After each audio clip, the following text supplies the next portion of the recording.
bacteria could survive the trip to Mars in the form of thick aggregates?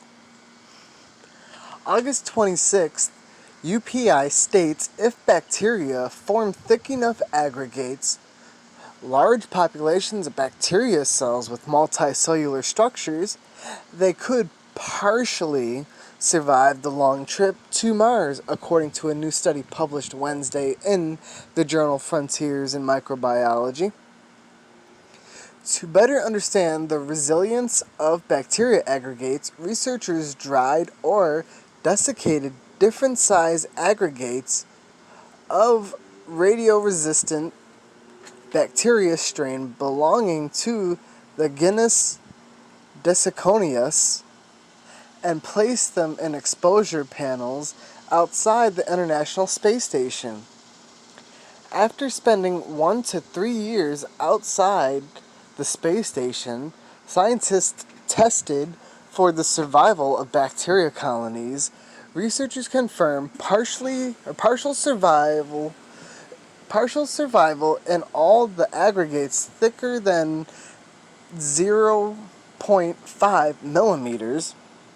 The results suggest that radio-resistant Desococcus could survive during the travel from Earth to Mars, and vice versa, which is several months or years in the shortest orbit.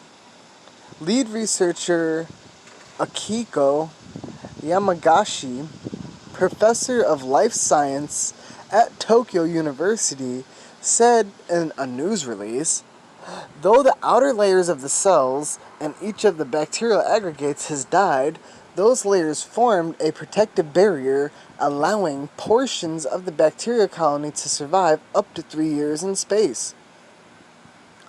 The findings could have implications for the search for alien life, researchers said.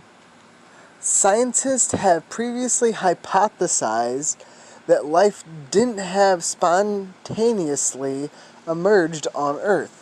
Bacteria could have arrived from elsewhere via theoretical migration of microbes through space or panspermia.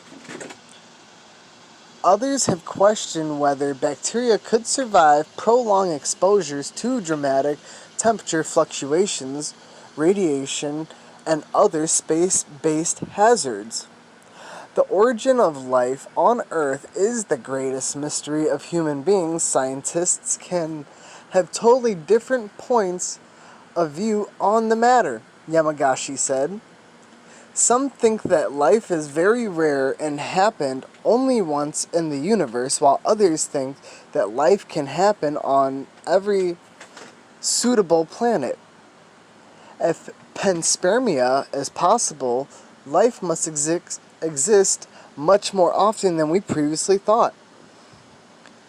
Scientists have previously found Deinococcus bacteria drifting as high as 7.5 miles above Earth's surface.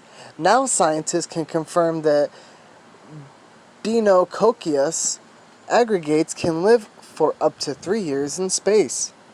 To better gauge the plausibility of panspermia, scientists must now study bacteria's ability to survive the injection and landing phases of the theoretical journey from one planet to another.